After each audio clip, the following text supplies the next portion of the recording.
ऐसे ऐसे ऐसे, मतलब वेव, ये कोई पार्टिकल है, इसको वेव पीछे से आई, उसने एनर्जी दी, तो ये पार्टिकल ऐसे ऐसे ऐसे ऐसे उसी की डायरेक्शन में, अलोंग अलोंग उसी की डायरेक्शन में, along the direction of propagation of wave, hello, तब भी आवाज दूसरा जो होगा वो नहीं सुन पाएगा, क्योंकि पार्टिकल्स नहीं है, पार्टिकल्स नहीं है तो वाइब्रेशन कहाँ होगा, वाइब्रेशन नहीं होगा तो साउंड ट्रेवल नहीं कर पाएगा। हेलो बच्चों, welcome back to another video. आज हम पढ़ने जा रहे हैं क्लास 10th का chapter sound. Sound is a form of energy, हम सभी जानते हैं, it is a form of energy.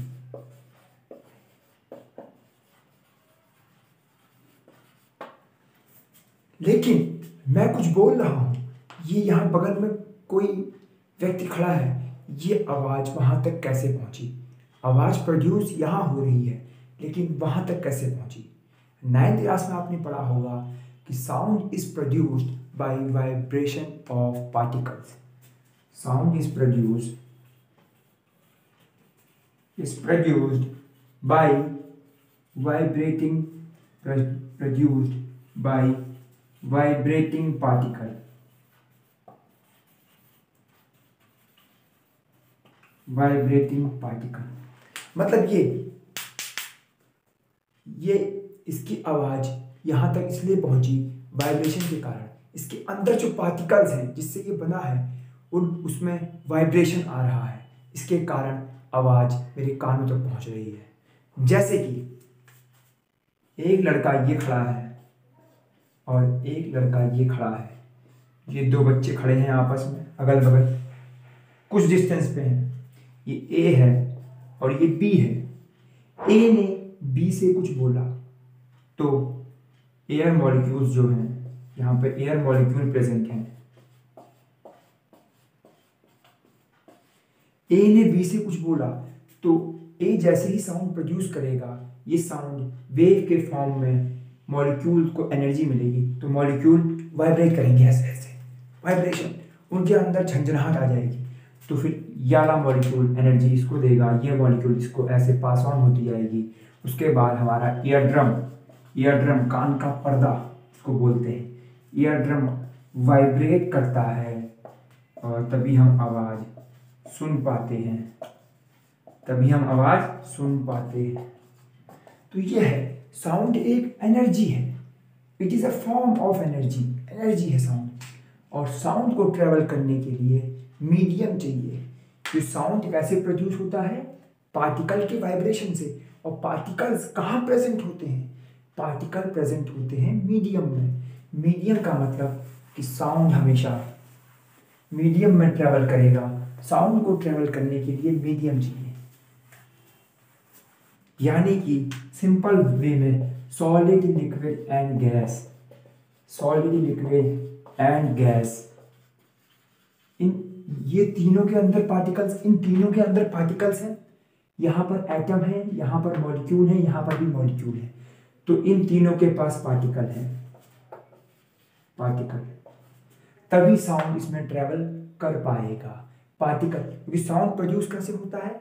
Vibration of particle, जब पार्टिकल वाइब्रेट करते हैं।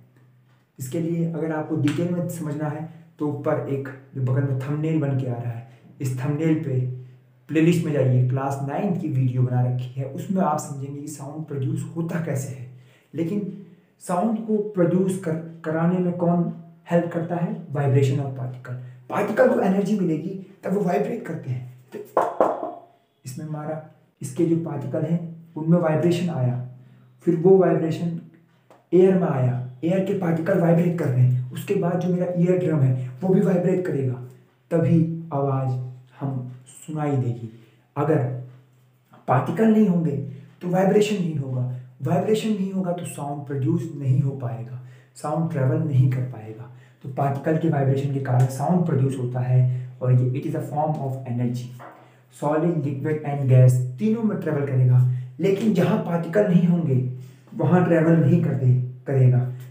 साउंड को मीडियम चाहिए ही चाहिए, अगर मीडियम नहीं मिलेगा साउंड आगे नहीं बढ़ पाएगा। एक होता है बेल जार एक्सपेरिमेंट की वीडियो भी 9 की प्लेलिस्ट में आपको मिलेगी, वहाँ पर आप समझ सकते हैं कि साउंड को मीडियम क्यों चाहिए। साउंड को मीडियम इसलिए चाहिए कि साउंड प्रोड्यूस होता है पार्टिकल के वाइब्रेशन से। जब पार्टिकल वाइब्रेट नहीं करेंगे वेव नहीं बन पाएगी, वेव नहीं बन पाएगी, साउंड हम तक नहीं पहुंचेगा। फिर अगर यहाँ पर एयर में कोई पार्टिकल ना होता, कोई पार्टिकल ना होता, मतलब कोई भी गैस ना हो, बिल्कुल हम वैक्यूम क्रिएट कर दें, तो मैं ऐसे चिल्लाऊंगा अगर हेलो, तब भी आवाज़ दूसरा जो होगा वो नहीं सुन पाएगा, क्योंकि पार्टिकल्स नहीं है। पार्टिकल्स नहीं है तो वाइब्रेशन कहाँ होगा, वाइब्रेशन नहीं होगा तो साउंड ट्रेवल नहीं कर पाएगा। इसका मतलब साउंड वैक्यूम में ट्रेवल नहीं करता है, वैक्यूम में साउंड ट्रेवल नहीं करता है। साउंड को हमेशा मीडियम चाहिए चलने के लिए, उसको आगे बढ़ने के लिए, ट्रेवल करने के लिए मीडियम चाहिए होता है साउंड को।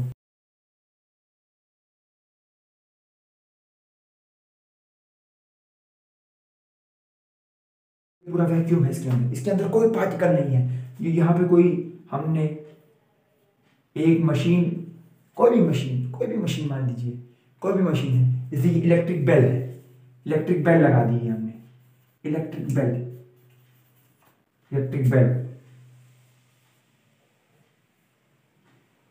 ये इलेक्ट्रिक बेल है। अब ये बाहर एक सर्किट बना रखा है हमने, सर्किट बना रखा है, सर्किट है, इलेक्ट्रिक बेल है। अब जैसे ही हम सर्किट, ये की है, हमने सर्किट तो करंट फ्लो हो रहा है, हमने की को प्रेस किया, करंट फ्लो हो गया। इसी बेल जार एक्सपेरिमेंट भी इसे कहते हैं। तो हमने इसको दबाया और इसके अंदर वैक्यूम क्रिएट है, क्योंकि हमने यहाँ पे एक वैक्यूम पंप लगा दिया जहाँ से इसने पूरे इसके अंदर वैक्यूम, इसके अंदर कोई एयर पार्टिकल नहीं है, कुछ भी नहीं है। तो अब जैसे ही हम इसको प्रेस करेंगे तो जो ये गॉन्ग, इसका हैमर है, इसे हैमर कहते हैं, ये बेल का हैमर होता है। स्कूल में भी होता है आपका, बजता है, बहुत तेज बेल बजती है, जब पीरियड ओवर हो जाता है तो बेल बजती है, तो यही है इलेक्ट्रिक बेल, वही वाली बेल है ये। तो अब क्या होगा, हैमर इसको लगातार पीटेगा, जैसे ही करंट आएगा हैमर में, हैमर इसको पीटेगा, स्टील को, स्टील के गॉन्ग को, इसे गॉन्ग कहते हैं, GONG, गॉन्ग। ये गॉन्ग है, गॉन्ग है, ये गॉन्ग है, गॉन्ग को हैमर पीटेगा, हैमर ने गॉन्ग को पीटा। तो अब इस केस में क्या हुआ, अंदर कोई मॉलिक्यूल नहीं थे, गॉन्ग तो वाइब्रेट करेगा, गॉन्ग तो बिल्कुल झंझना रहा है ऐसे ऐसे, लेकिन गॉन्ग का वाइब्रेशन, गॉन्ग की के अंदर जो मैकेनिकल एनर्जी है वो आगे ट्रांसफर नहीं हो पा रही है, क्योंकि कोई पार्टिकल नहीं है। यहाँ पर कोई पार्टिकल नहीं है तो यहाँ पर वाइब्रेशन नहीं होगा, ये वाइब्रेट नहीं करेगा, तो जो ये कंटेनर है, कंटेनर की ये भी वाइब्रेट नहीं करेगा। कंटेनर वाइब्रेट नहीं करेगा तो बाहर के मॉलिक्यूल कैसे वाइब्रेट करेंगे, हमें आवाज़ नहीं सुनाई देगी। मतलब आवाज़, यहाँ पर साउंड प्रोड्यूस हो रहा है, साउंड प्रोड्यूस होगा, प्रोड्यूस होने का मतलब है कि ये लगातार वाइब्रेट करेगा, ये जो गॉन्ग है आपका ये लगातार वाइब्रेट करेगा, लेकिन साउंड आगे ट्रेवल नहीं कर पाएगा, साउंड ट्रेवल नहीं कर पाएगा। क्यों नहीं कर पाएगा साउंड ट्रेवल, क्योंकि यहाँ पर कोई और पार्टिकल नहीं है। इसका मतलब साउंड प्रोड्यूस होता है वाइब्रेशन ऑफ पार्टिकल्स के कारण, और पार्टिकल्स खाली मीडियम में होते हैं, इसलिए साउंड वैक्यूम में ट्रेवल नहीं करता, साउंड वैक्यूम में ट्रेवल नहीं करता। साउंड की स्पीड एयर में, साउंड की स्पीड एयर में, speed of sound in air होती है 330 metre per second, 330 metre per second, 330 metre per second. ये स्पीड किसने दी हमको, ये भी याद रखना है आपको, थोड़ी बहुत नॉलेज की भी चीज़ें याद रखिए। ये स्पीड आपको दी है लैपलेस ने, लैपलेस एक साइंटिस्ट थे जिन्होंने स्पीड बताई 330.7 मीटर पर सेकेंड। ये किसमें है, at 0 degree Celsius. 0 degree Celsius क्यों बोल रहा हूँ अब बताऊँगा।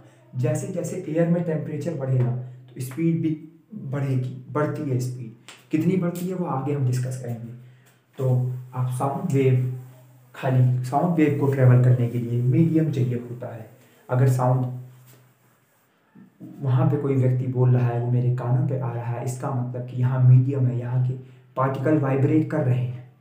अगर वहाँ पे यहाँ मीडियम ना होता, वैक्यूम होता, तो पार्टिकल वाइब्रेट ना करते, मैं ना सुन पाता।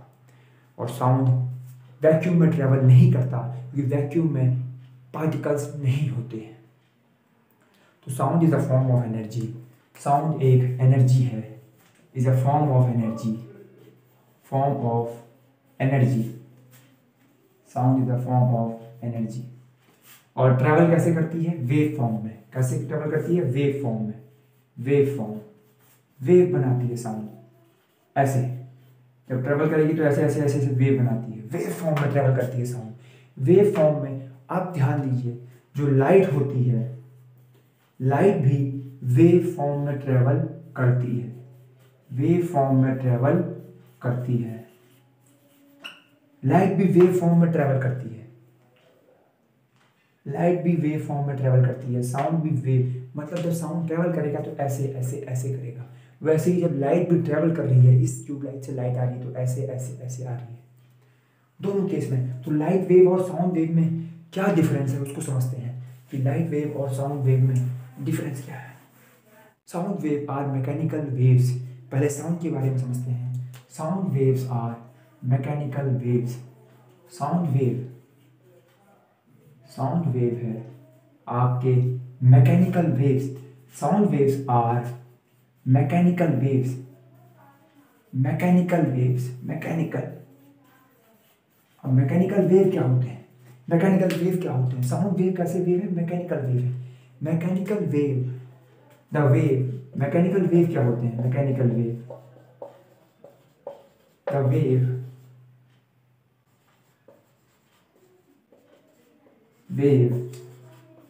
which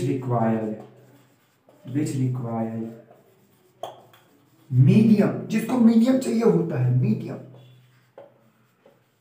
to travel. Mechanical wave वो वेव होते हैं जिनको ट्रेवल करने के लिए मीडियम चाहिए। तो साउंड को ट्रेवल करने के लिए मीडियम चाहिए था, वे हम पीछे प्रूव भी कर चुके हैं। साउंड वैक्यूम में ट्रेवल नहीं करता, तो साउंड को ट्रेवल करने के लिए मीडियम चाहिए। तो साउंड वेव कैसी वेव है? मैकेनिकल वेव्स है। साउंड वेव कैसी वेव है? Mechanical wave. याद रहेगा, मैकेनिकल वेव है, sound wave are mechanical wave, क्योंकि साउंड को ट्रेवल करने के लिए मीडियम चाहिए होता है।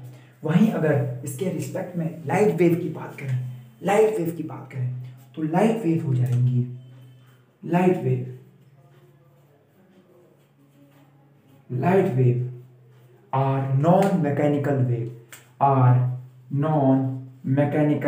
वो मैकेनिकल वेव नहीं है, मैकेनिकल वेव। क्यों?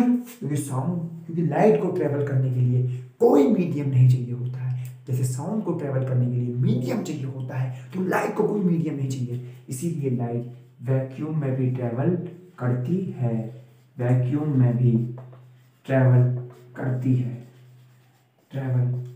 है, क्लियर? वैक्यूम में भी ट्रेवल करती है।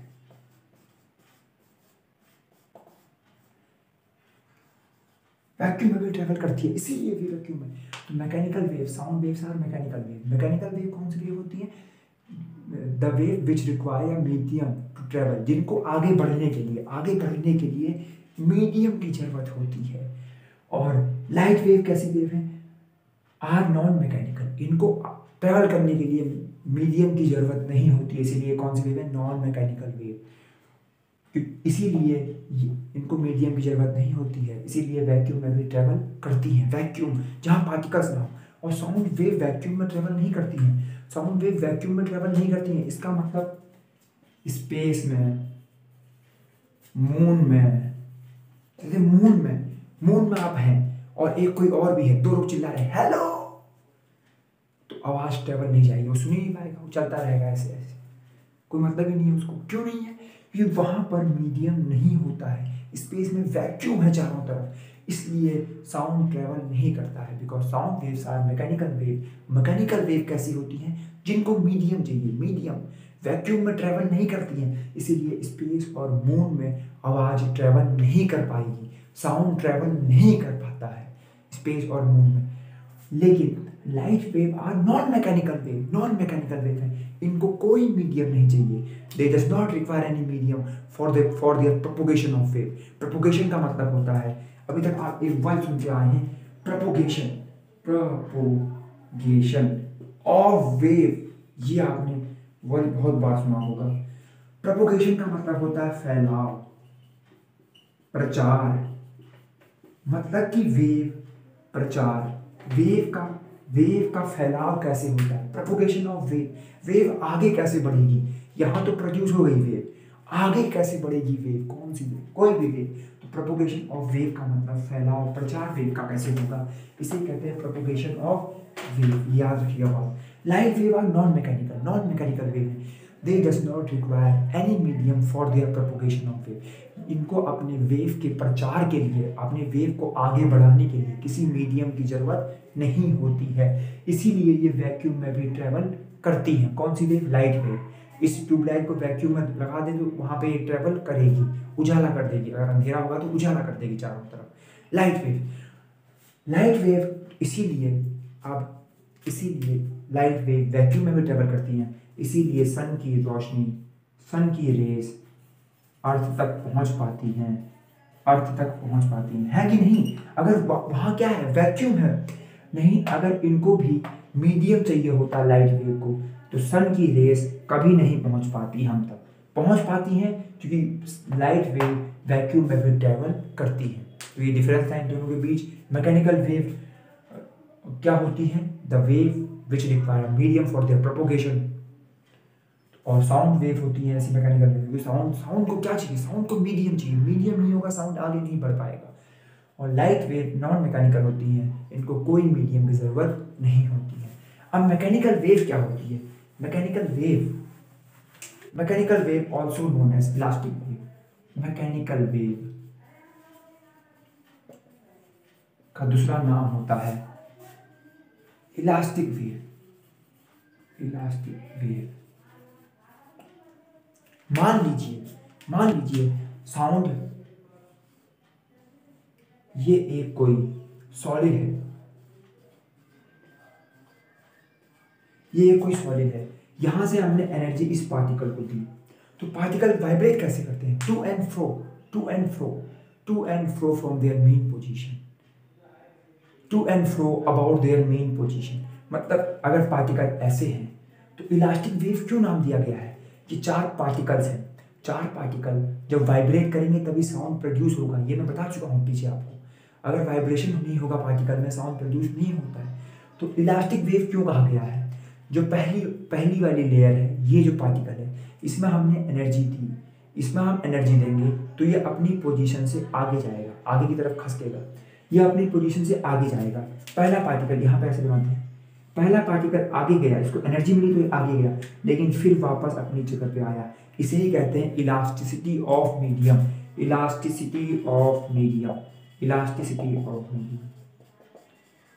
मतलब कि जो मीडियम है, वो उसके जो पार्टिकल्स हैं जिससे मीडियम बना है, वो कितनी जल्दी अपनी जगह से आगे जाते हैं और फिर वापस अपनी जगह में आते हैं, वापस अपनी मेन पोजीशन में आते हैं। उसे बोलते हैं मेन पोजीशन। इसे बोलेंगे इसकी मेन पोजीशन का मतलब जो इसकी इनिशियल पोजीशन थी, इनिशियल पोजीशन मतलब एनर्जी सप्लाई करने से पहले जो इसकी पोजीशन थी। अब पार्टिकल ऐसे वाइब्रेट करते हैं, ऐसे आगे जाएंगे फिर वापस आएंगे, आगे जाएंगे फिर वापस आएंगे। इसको फिर हम एक केस समझते हैं। फिर से देखिए, इसका एक दूसरा एग्जांपल आप देखिए, लेके आपको समझाता हूँ।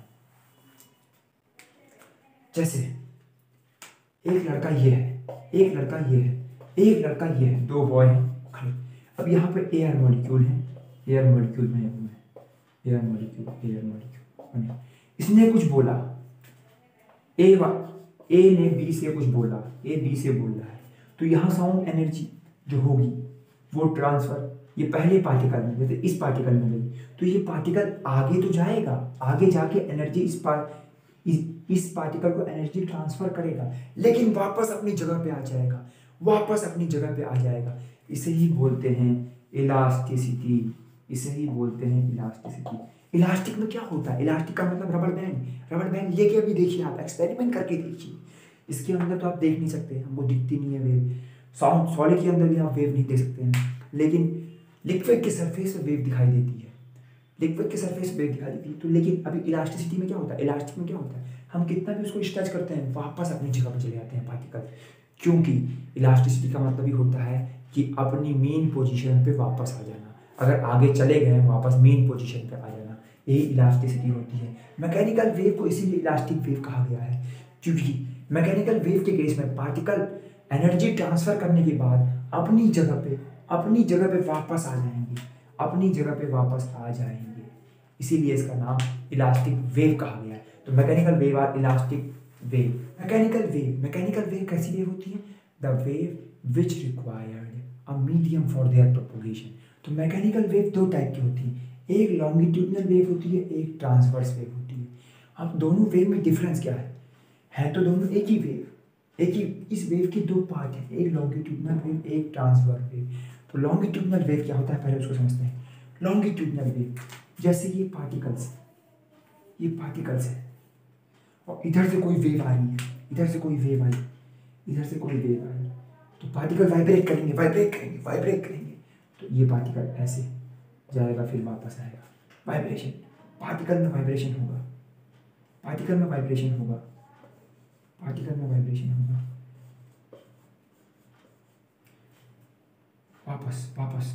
वापस। तो मतलब कि कोई वेव आ रही है, वेव ऐसे चल रही है, ऐसे वेव चल रही है, ऐसे सीधे डायरेक्शन में वेव ऐसे चल रही है। जो रास्ते में पार्टिकल है वो भी कैसे चल रहे हैं? अलोंग वेव के साथ, ऐसे। मतलब वेव, ये कोई पार्टिकल है, इसको वेव पीछे से आई, उसने एनर्जी दी, तो ये पार्टिकल ऐसे उसी की डायरेक्शन में, अलोंग उसी की डायरेक्शन में, along the direction of propagation of wave. जिस डायरेक्शन में वेव अपना फैलाव कर रही है, अपना प्रचार कर रही है वेव, उसी डायरेक्शन में पार्टिकल वाइब्रेट करेंगे, ऐसे आगे पीछे वाइब्रेट करेंगे। तो लॉन्गिट्यूडनल वेव होती क्या है, यहाँ आपको समझ आया मैंने। Longitudinal wave, the vibration of particles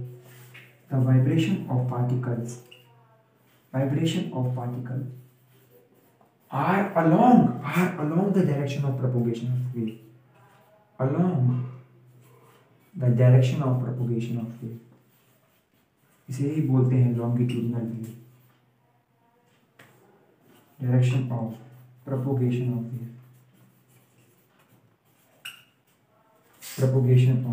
wave।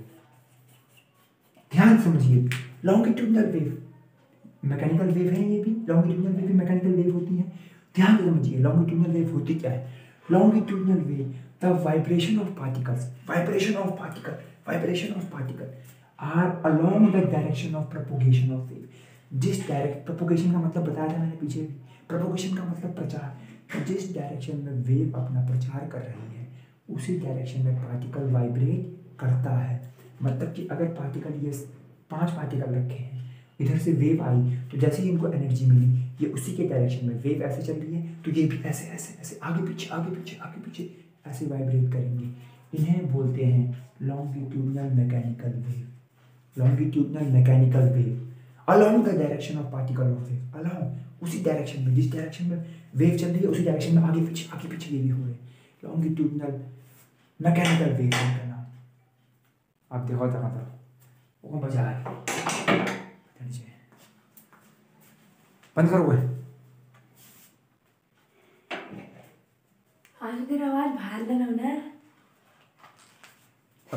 आप पता नहीं है मैं होना है कि नहीं होना है, बड़ा नहीं होगी। देखने पड़ी 4 घंटे वीडियो बना नहीं मैं फिर से आदू काटना नहीं उसको, वो देख मैं रुको मैं फिर और इसमें करना है उसका देती यार, सब जब आदू पढ़ा लेना तब देख लो। मैं काटना नहीं उसको।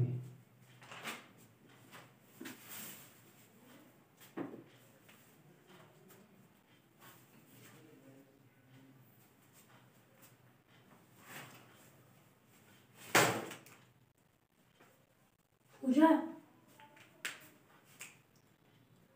अब अम्मा चुप ना वो पढ़न देनी का अल्ले उठली वो बवाला करे तो वो हाक में सही शांति में कर। तो longitudinal wave, the vibration of particle of wave of the longitudinal wave, the vibration of particle are along the direction of wave. अगर वेव ऐसे चलती है तो पार्टिकल भी आगे पीछे ये पार्टिकल। तो longitudinal wave, sound wave in air, जो साउंड वेव इन एयर, जो एयर में साउंड की वेव चलती है वो लॉन्गिट्यूडनल वेव के फॉर्म में चलती है। लॉन्गिट्यूडनल वेव वैसे हर जगह ट्रेवल करेंगी, सॉलिड, लिक्विड, गैस, तीनों मीडियम में ट्रेवल करती है लॉन्गिट्यूडनल वेव। लेकिन जो साउंड की वेव एयर में ट्रेवल करती है, मतलब अगर ये एयर मॉलिक्यूल मान लीजिए है, इसमें जो वेव ट्रेवल करती है, ऐसे वेव ट्रेवल करती है, तो जो एयर के मॉलिक्यूल अभी है एयर में है, जो इस एयर में है, इस एटमॉस्फेयर में है, जितने भी एयर के मॉलिक्यूल, वो भी ऐसे ऐसे ऐसे आगे पीछे वाइब्रेट करते हैं। Longitudinal wave in air are, sound wave in air are longitudinal waves in the form of longitudinal wave. वो लॉन्गिट्यूडनल वेव के फॉर्म में ट्रेवल करती है साउंड एयर में। ये तो आपका ये लॉन्गिट्यूडनल वेव है। लेकिन याद रहे, लॉन्गिट्यूडनल वेव हर जगह ट्रेवल कर सकती है, एयर में, लिक्विड में और साथ में साथ सॉलिड में भी, तीनों मीडियम में ट्रेवल करती है longitudinal wave. Longitudinal wave are the wave in which the vibration of the particle are along the direction. ये वेव का डायरेक्शन, यही पार्टिकल का वाइब्रेशन, सेम डायरेक्शन, अलोंग उसी डायरेक्शन में, इसे कहते हैं लॉन्गिट्यूडनल वेव। अब सेकंड वेव की बात करते हैं, जो है transverse wave. Transverse wave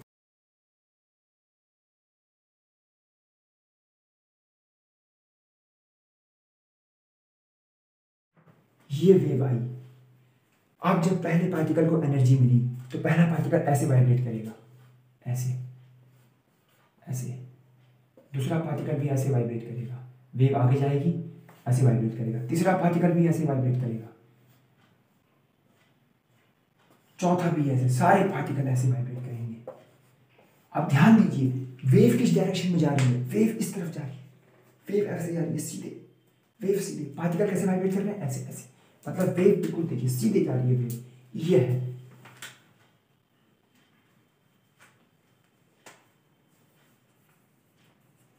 direction of propagation of wave, propagation of wave.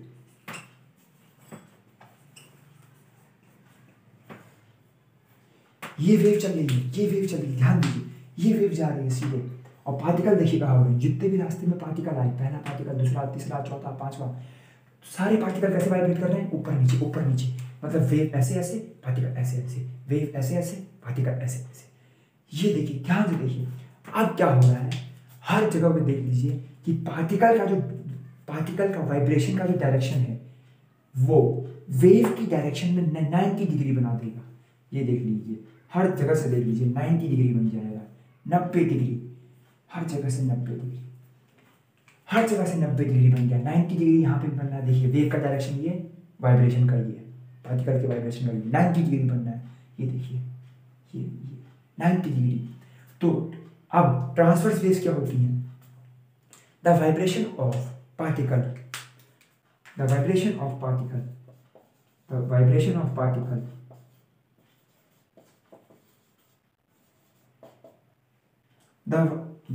the direction of vibration of particle, the direction of,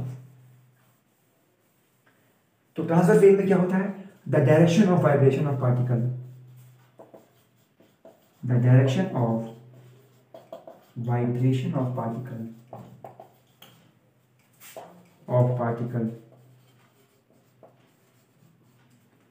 is perpendicular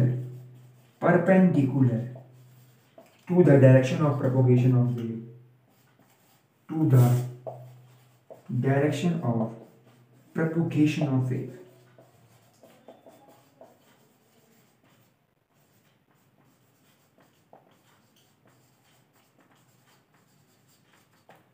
transverse wave में क्या होता है, the direction of vibration of particle, particle के vibration का direction, particle कैसे vibrate कर रहे हैं, पहले अपनी जगह पे थे, जैसी इधर से वेव आई ऊपर नीचे हो गए, तो द डायरेक्शन ऑफ, ऊपर के डायरेक्शन में और नीचे के डायरेक्शन में, ऊपर के डायरेक्शन में, नीचे के डायरेक्शन में, ऊपर के डायरेक्शन में, नीचे के डायरेक्शन में, वेव इस डायरेक्शन में चल रही है और पार्टिकल ऐसे ऊपर नीचे ऊपर नीचे ऊपर नीचे। तो direction of particle of, the direction of vibration of particle, vibration, particle के वाइब्रेशन का डायरेक्शन, पार्टिकल के वाइब्रेशन का, पहले पार्टिकल खड़ा था, पीछे से वेव आई, इसको अब पार्टिकल झंझनाहट आ गई, वाइब्रेट होगा, तो कैसे वाइब्रेट होगा, इस डायरेक्शन, ऊपर नीचे ऊपर, वेव ऐसे, वो ऊपर नीचे, वेव ऐसे, वो ऊपर नीचे। तो the direction of vibration of particle is perpendicular to the direction of propagation of wave, wave के डायरेक्शन में पार्टिकल के वाइब्रेशन का डायरेक्शन 90 डिग्री बनाया। ये देखिए, वेव सीधे जा रही थी और पार्टिकल को जैसी एनर्जी मिली, पार्टिकल ऐसे ऐसे वाइब्रेट कर रहा है, वेव ऐसे जा रही है, पार्टिकल ऐसे ऐसे, ऐसी वेव्स को बोलते हैं ट्रांसवर्स वेव। यहाँ पे लिख भी दे रहा हूँ, ट्रांसवर्स वेव, ये है आपके ट्रांसवर्स वेव। ट्रांसवर्स वेव में क्या होता है, पार्टिकल ऐसे हैं, सब पार्टिकल लाइन से ऐसे लगे हुए हैं। जैसी वेव आएगी, वेव का डायरेक्शन, तो पार्टिकल ऐसे वाइब्रेट करेंगे। तो ये वाइब्रेशन का डायरेक्शन ऊपर नीचे ऊपर, और ये वेव का डायरेक्शन 90 डिग्री बना लेगा। तो the direction of vibration of particle is perpendicular. Vibration का डायरेक्शन परपेंडिकुलर है वेव के डायरेक्शन से, इसे ही बोलते हैं ट्रांसवर्स वेव। ट्रांसवर्स वेव कहाँ ट्रेवल करती हैं? जैसे लॉन्गिट्यूडनल वेव, लॉन्गिट्यूडनल वेव क्या थी? अलोंग। वेव ऐसे चल रही है तो पार्टिकल भी आगे पीछे हो रहे थे। लेकिन यहाँ पे क्या हो रहा है? यहाँ ट्रांसवर्स वेव में वेव ऐसे चल रही है तो पार्टिकल ऊपर नीचे हो रहे हैं। तो longitudinal wave, solid, liquid, gas तीनों में ट्रेवल करती है। लेकिन ट्रांसवर्स वेव की कुछ कंडीशन है। अब वो कंडीशन क्या है ये समझते हैं पहले।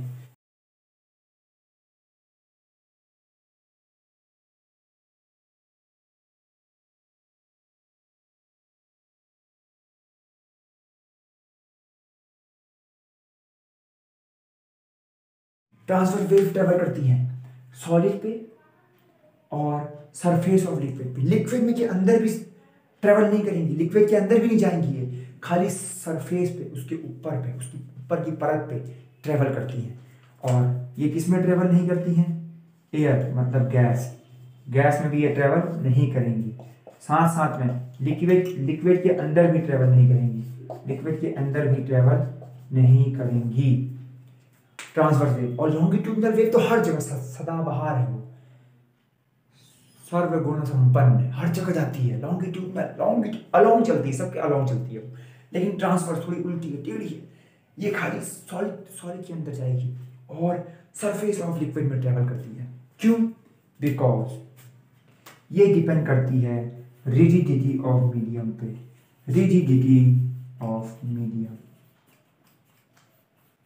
डिपेंड्स अपॉन, किस पे डिपेंड करती है? रिजिडिटी ऑफ मीडियम पे। रिजिडिटी का मतलब कि मीडियम कितना सख्त है, कितना कठोर है। जो कठोर सरफेस होगी उसी में ये ट्रेवल करेगी। सॉलिड कठोर होता है और वाटर का सरफेस भी थोड़ा कठोर होता है वाटर के इनसाइड के कंपैरिजन में। तो इसीलिए ट्रांसवर्स वेव खाली सॉलिड में और सरफेस ऑफ लिक्विड में ट्रेवल करते हैं, कभी भी एयर में और लिक्विड के अंदर ट्रेवल नहीं करते हैं। तो ये आपका लॉन्गिट्यूडनल और ट्रांसवर्स वेव थे। अब हम साउंड वेव और लाइट वेव को कंपेयर करेंगे कि इसमें डिफरेंस क्या है साउंड वेव और लाइट वेव में। साउंड वेव और लाइट वेव में डिफरेंस, और लाइट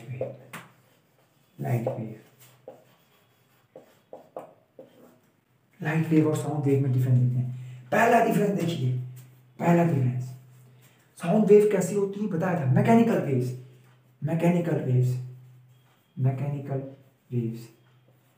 वेव्स का मतलब बताया था कि रिक्वायर्स मीडियम, इनको मीडियम चाहिए।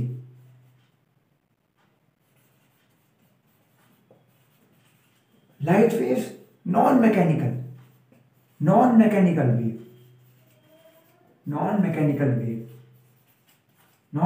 का मतलब डज नॉट रिक्वायर मीडियम, मतलब ट्रेवल करने के लिए इनको मीडियम नहीं चाहिए होता है, डज नॉट रिक्वायर मीडियम।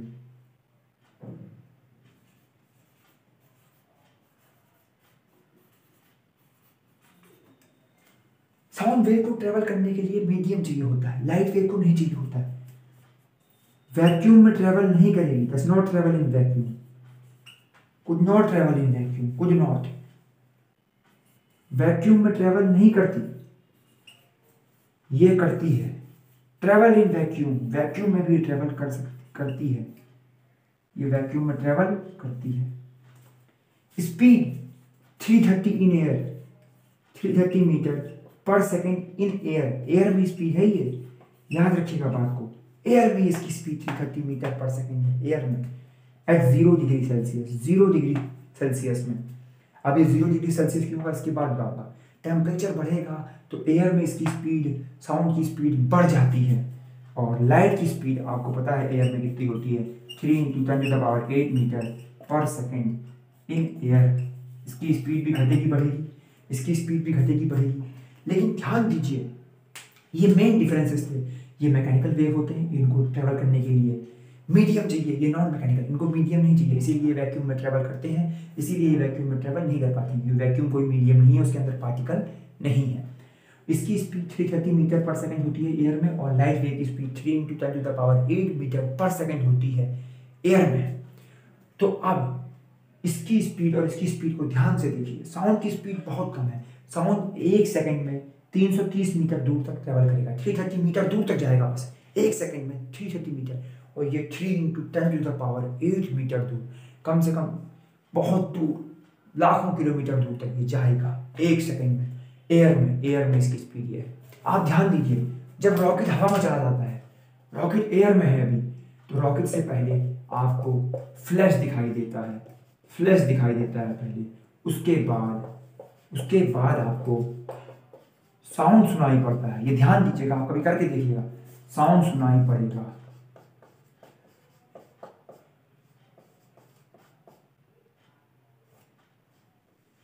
पहले आपको फ्लैश दिखाई देता है रॉकेट से। दिवाली में जो रॉकेट, तो पहले आपको फ्लैश दिखाई देता है, बाद में आपको आवाज आती है। लेकिन ध्यान दीजिए, दोनों चीज एक साथ हुई हैं, एक साथ प्रोड्यूस हुआ है। साउंड भी उसी समय प्रोड्यूस हुआ है, एक साथ प्रोड्यूस हुआ है, दोनों एक साथ प्रोड्यूस हुए हैं, वहां पे हुए एक साथ प्रोड्यूस हुए। लेकिन पहले हमको फ्लैश क्यों दिखाई दिया? क्योंकि लाइट की स्पीड एयर में बहुत ज्यादा होती है साउंड की स्पीड से। तो साउंड की स्पीड, लाइट की स्पीड 3 इंटू 10⁸ होती है, जो बहुत ज़्यादा है मीटर पर सेकंड। और वहीं इसकी स्पीड 330 मीटर पर सेकंड होती है एयर में। तो इसीलिए लाइट हमको पहले दिखाई देती है और आवाज़ बाद में सुनाई देती है, क्योंकि आवाज़ धीमे आ रही है और लाइट बहुत तेज आ रही है, बहुत तेज। तो ये रॉकेट में ऐसा होता है। और एक देखा होगा आपने, जब थंडरिंग में कहते हैं ना बादल गरज रहे हैं, थंडरिंग में भी यही केस है। पहले आपको बिजली दिखाई देती है, पहले लाइटनिंग आपको दिखाई देती है, लाइटनिंग पहले आपको एयर में, एटमॉस्फेयर में लाइटनिंग दिखाई देती है, ऐसे लाइटनिंग, बाद में साउंड आता है। पहले क्या आता है? फ्लैश, बाद में sound. Same reason, speed of light in air की बात कर रहा हूँ, air is very greater than speed of light, speed of sound in air. इसीलिए साउंड बाद में आता है, साउंड एयर। कभी ये नहीं सोचना है कि वो बाद में प्रोड्यूस हो रहा है, नहीं। जैसे ही बिजली आपको दिख रही है, जैसे आपको लाइटनिंग दिख रही है, उसी समय वो भी प्रोड्यूस हो रहा है। सेम एक ही समय प्रोड्यूस होते हैं, दोनों एक साथ प्रोड्यूस होते हैं। लिख भी दे रहा हूं, एक साथ प्रोड्यूस होते हैं,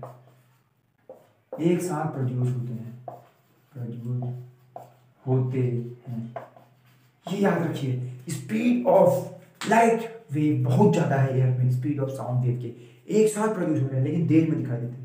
मतलब जैसे ही आपको बिजली कड़कते हुए दिख रही है, उसी समय वहां पर आवाज भी प्रोड्यूस हो गई है, आवाज भी उसी समय प्रोड्यूस हुई है, लेकिन हमें आवाज थोड़ी देर बाद सुनाई देती है, क्योंकि आवाज की स्पीड बहुत कम है एज कंपेरिजन टू लाइट की स्पीड। लाइट की स्पीड बहुत तेज है। घर में भी अभी आप उठिए, टेबल से एक्सपेरिमेंट करके देखिए, जब तक आप खाली स्विच में अपना हाथ रखिए, ऐसे स्विच को पहले ऑफ करिए और फिर स्विच को ऑन करिए। आप स्विच को जब तक ऑन करेंगे तब तक आपकी नज़र ट्यूबलाइट तक नहीं पहुंचेगी, ट्यूबलाइट तक पहुंच भी नहीं पाएगी, आप ऐसे भी नहीं कर पाएंगे, और लाइट तुरंत चारों तरफ कमरे में फैल जाएगी। इसीलिए क्योंकि लाइट की स्पीड क्या है? 3 into 10⁸ metre per second, 3 into 10⁸ metre per second. मतलब 1 सेकेंड में लाइट 3 इतना मीटर कवर करती है, 1 सेकेंड में लाइट इतना मीटर कवर करती है, इतना मीटर। और साउंड 1 सेकेंड में खाली 330 मीटर कवर करता है। तो इसीलिए साउंड बाद में सुनाई देता है और लाइट पहले दिखाई देती है। तो ये इसका रीजन है, थंडरिंग। और डिफरेंट मीडियम में स्पीड ऑफ लाइट भी अलग होती है और स्पीड ऑफ साउंड भी अलग होती है, डिफरेंट मीडियम। जैसे साउंड अगर पहले एयर में ट्रेवल कर रहा है, फिर वो पानी में ट्रेवल करेगा तो उसकी स्पीड चेंज हो जाएगी, और फिर वो गैस में ट्रेवल करेगा तो फिर स्पीड चेंज हो जाएगी। वैसा है, और ग्लास में ट्रेवल करेगा तो फिर स्पीड चेंज हो जाएगी। मतलब साउंड अगर इस व्हाइट बोर्ड में ट्रेवल करेगा उसकी अलग स्पीड है, वह इस डोर में ट्रेवल करेगा अलग स्पीड है, एयर में ट्रेवल कर रहा है अलग स्पीड से ट्रेवल करेगा। Speed of sound is different in different medium, is different in different medium. Her medium में अलग अलग हो जाती है स्पीड ऑफ साउंड। आपको पहले ये बताया मैंने, डिफरेंट मीडियम, जैसे हर मीडियम में साउंड की स्पीड अलग है। जैसे एयर में साउंड की स्पीड कितनी है, 330 metre per second, 330 metre per second. वहीं अगर ये वाटर में चला जाता है तो 1450 मीटर पर सेकेंड, और वहीं अगर ये ग्लास में चला जाता है और बढ़ जाएगी 5500 मीटर पर सेकेंड। वहीं अगर ये स्टील में होता है, स्टील में तो 5100 मीटर पर सेकेंड, स्टील में 5100 मीटर पर सेकेंड। और वहीं अगर ये ग्रेनाइट में होता है तो 6000 मीटर पर सेकेंड। देखिए हर मीडियम में साउंड की स्पीड अलग अलग है, हर मीडियम में साउंड अलग अलग स्पीड से ट्रेवल करता है। तो आप ध्यान देना है, ये कुछ थे 330 एयर, पानी में जाएगा तो 1450 हो जाएगी, ग्लास में 5500, स्टील में 5100, ग्रेनाइट में 6000। आप ध्यान दीजिए स्पीड ऑफ साउंड डिपेंड किस पे करता है, हम वो समझ जाएंगे तो सब कुछ समझ जाएंगे ये स्पीड चेंज क्यों हो रही है। Speed of sound depends upon, speed of sound depends upon दो चीजों पे डिपेंड करेगा। A, elasticity of medium, elasticity of medium. B, density of medium, density of medium. इन दो चीजों पर खाली स्पीड ऑफ साउंड डिपेंड करता है, किसी भी मीडियम की इलास्टिसिटी पे और उसकी डेंसिटी पे। इलास्टिसिटी का मतलब उसके पार्टिकल कितनी जल्दी अपनी मेन पोजीशन से एक्सट्रीम पोजीशन मतलब आगे की तरफ जा रहे हैं और कितनी जल्दी वापस आ रहे हैं, कितनी जल्दी जा रहे हैं, कितनी जल्दी वापस आ रहे हैं, इसे कहते हैं इलास्टिसिटी। डेंसिटी, मीडियम कितना घना है। तो speed of sound depends upon two factor, V equal to under root elasticity upon density. V is directly proportional to elasticity and V is inversely proportional to density। यह आपको याद रखना है, V is directly proportional to elasticity, V is inversely proportional to density। यहां से relation निकला because speed of sound depends upon elasticity and density. इन दो चीजों पर, इन दो फैक्टर्स पर डिपेंड करता है स्पीड ऑफ साउंड किस मीडियम में कितनी होगी। अब स्पीड ऑफ साउंड चेंज क्यों हो रही है वो समझते हैं, डिफरेंट मीडियम में डिफरेंट क्यों हो जाती है, चेंज क्यों हो जाती है वो समझते हैं। ये फॉर्मूला आपको याद रखना है, फॉर्मूले को आगे, इसी फॉर्मूले से हम आगे बढ़ेंगे। ये फॉर्मूला के हिसाब से अगर पहले केस में देखें, केस 1 देखें, मान लीजिए इलास्टिसिटी किसी मीडियम की 16 टाइम्स बढ़ गई, 16 टाइम्स बढ़ गई, तो V is inversely directly proportional to square root of E। E कितना बढ़ा, E कितना बढ़ा 16 टाइम्स, तो वेलोसिटी ऑफ साउंड मतलब स्पीड ऑफ साउंड कितनी बढ़ जाएगी, 4 टाइम्स बढ़ जाएगी, 4 टाइम्स बढ़ जाएगी। ये बात याद रखिए because V is directly proportional to square root of elasticity. Elasticity अगर 16 गुना बढ़ गई तो वेलोसिटी ऑफ साउंड भी 4 गुना बढ़ जाएगा। और वही दूसरी ओर सेकंड केस को देखते हैं, डेंसिटी की बात करते हैं। अगर किसी मीडियम की डेंसिटी ये रो डेंसिटी का सिंबल 25 गुना बढ़ गई, 25 टाइम्स बढ़ गई, ध्यान दीजिएगा 25 टाइम्स बढ़ गई, तो V is inversely proportional to density. V is inversely proportional to 1/25। 25 किसका स्क्वायर है, 5 का। V 5 टाइम्स घट जाएगी, V 5 टाइम्स घट जाएगी। अगर डेंसिटी 25 टाइम्स बढ़ गई तो V 5 टाइम्स घट जाएगी because velocity of sound is inverse है। ये बढ़ेगा तो ये घटेगा, ये घटेगा तो ये बढ़ेगा। अभी ये बढ़ रहा है तो इसको घटना ही घटना है, लेकिन कितना टाइम घटना है, 25 किसका स्क्वायर होता है, 5 का, 5 टाइम घटना है। तो speed of sound in different medium is different in different medium. Her medium में स्पीड ऑफ साउंड अलग अलग होता है, ये हम जान चुके हैं। और speed of sound in a medium किस पे डिपेंड करता है? Elasticity of medium and density of medium, इन दो चीज़ों पे डिपेंड करता है। रिलेशन आपके सामने V equal to under root elasticity upon density. आगे ऐसा क्यों होता है, कैसे होता है उसको समझते हैं, मतलब कि स्पीड ऑफ साउंड चेंज कैसे हो जाती है उसको समझते हैं। सॉलिड को ले लेते हैं पहले, सॉलिड, ये सॉलिड है,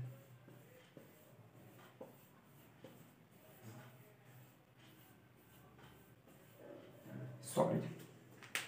सॉलिड के बाद यहां पर एयर ले लेते हैं, एयर मॉलिक्यूल।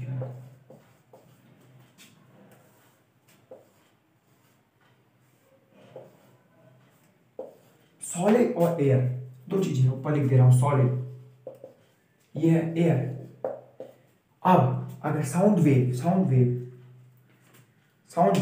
ऐसे आई तो आप ध्यान दी, जैसे इसके अंदर जाएगी स्पीड ऑफ साउंड इस पर डिपेंड करती है। V ऑफ सॉलिड की अगर हम बात करें तो V ऑफ सॉलिड क्या होगा? Elasticity of solid upon density in solid. क्या इलास्टिसिटी है सॉलिड की और क्या डेंसिटी है सॉलिड की, इसी से स्पीड निकलेगी इसकी। अब ध्यान दीजिए, जैसे ही वेव यहां से फिर बाहर निकलेगी तो वेलोसिटी इन एयर क्या हो जाएगी? Speed of sound in air क्या हो जाएगी?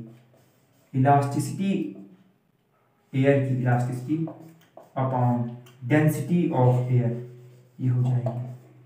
अब ध्यान दीजिए, इलास्टिसिटी ऑफ सॉलिड जो थी वो कभी भी इलास्टिसिटी ऑफ एयर के बराबर नहीं आ सकती, दोनों की वैल्यू चेंज हो जाएगी। जैसे इसमें जाएगी वेव तो इसको ये वैल्यू चेंज मिलेगी, और डेंसिटी भी ऑफ सॉलिड क्या है? ज़्यादा डेंसर है, एयर क्या है? कम डेंसर है। तो सॉलिड तो फिर डेंसिटी ऑफ एयर भी कभी भी इसके बराबर नहीं आएगी। मेरा कहने का मतलब है इलास्टिसिटी ऑफ सॉलिड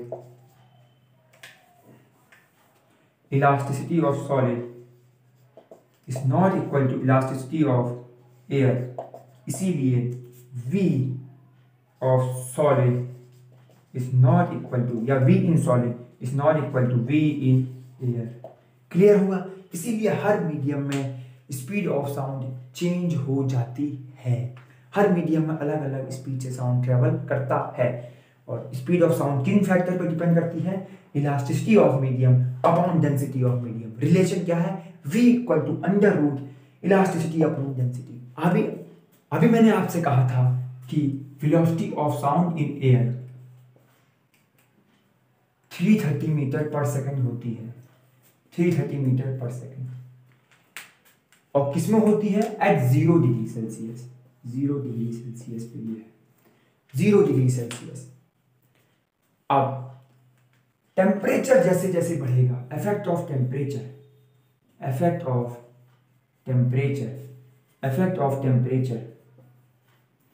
ध्यान दीजिएगा, टेम्परेचर का इफेक्ट क्या पड़ेगा?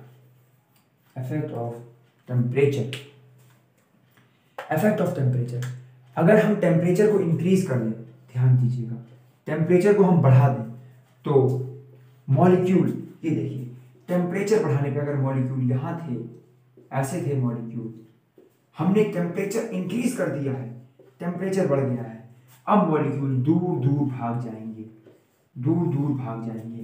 तो the density of medium decreases, the density of air decreases,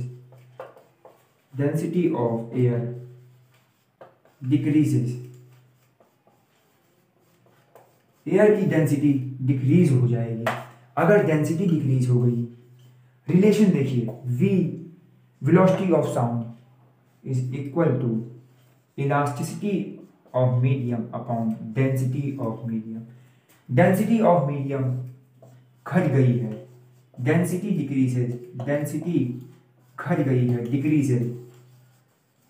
relation क्या है? Velocity of sound is inversely proportional to 1 upon square root of density,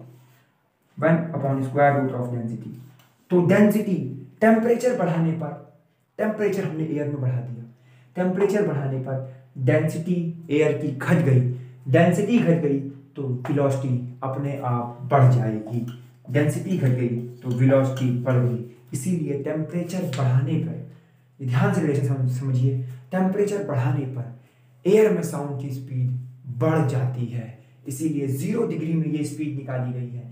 जैसे जैसे टेम्परेचर बढ़ेगा तो साउंड की स्पीड भी बढ़ जाएगी। तो on increasing the temperature of air the velocity of sound increases. और 0 डिग्री पर कितना है वेलोसिटी साउंड की? 330 मीटर पर सेकेंड। हमने टेम्परेचर बढ़ाया एयर में तो अब मॉलिक्यूल दूर दूर चले गए तो डेंसिटी ऑफ एयर थी, उसकी डेंसिटी घट गई। डेंसिटी घट गई तो V equal to under root elasticity of air upon density of air हो जाएगा। Elastic air upon density of air, और एयर की डेंसिटी घट गई है और V इसके इनवर्सली प्रोपोर्शनल है तो वेलोसिटी अपने आप बढ़ जाएगी। इसीलिए टेम्परेचर बढ़ाने पर, ऑन इंक्रीजिंग द टेम्परेचर, आप टेम्परेचर बढ़ाइए, the velocity of sound in air increases. Relation की बात करें तो velocity is directly proportional to under root of temperature. Temperature की under root, square root of temperature is directly proportional to square root of temperature. अगर temperature मान लीजिए 16 गुना तक बढ़ गया, 9 टाइम्स बढ़ गया, टेम्परेचर अगर 9 टाइम्स बढ़ता है, temperature increases by 9 times, temperature increases by 9 times, 9 times increment हो गया इसमें। कितने टाइम्स का इंक्रीमेंट? 9 टाइम्स का। तो वेलोसिटी भी 3 टाइम्स बढ़ जाएगी, 3 टाइम्स बढ़ जाएगी। 9 किसका स्क्वायर होता है? 3 का, 3 टाइम्स बढ़ जाएगी।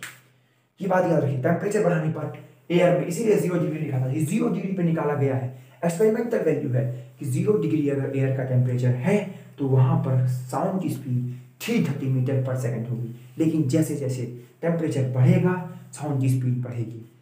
1 degree with 1 degree rise in temperature, 1 degree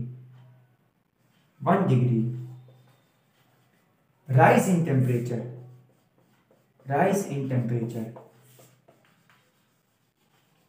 in air में अगर 1 डिग्री टेम्परेचर बढ़ गया तो the velocity, the speed of sound increases bye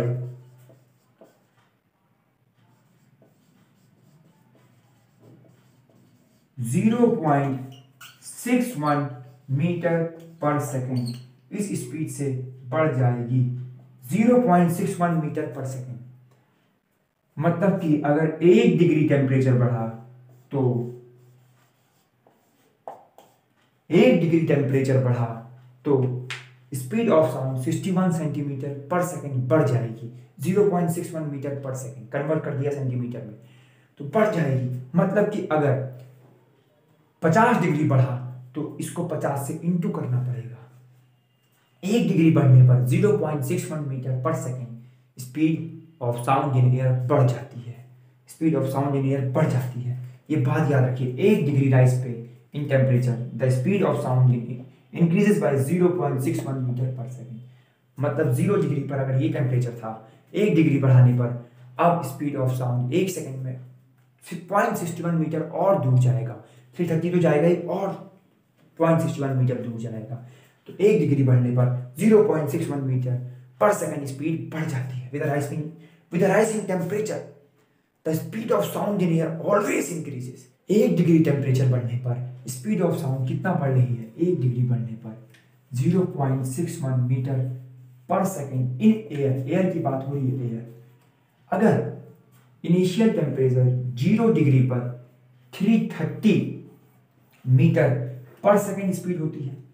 अगर टेम्परेचर को बढ़ा के 50 डिग्री कर दिया जाए, 50 डिग्री सेल्सियस, टेम्परेचर 0 से 50 डिग्री हो गया है, तो आपका velocity, final velocity of sound in air का फॉर्मूला हो जाएगा initial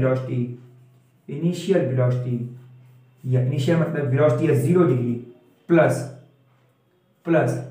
0.61 into temperature.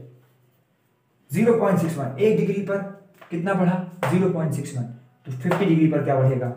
Initial velocity कितनी थी? 330 plus 0.61 into 50 is equal to 330 plus 5 × 5 6 5 30 3.05।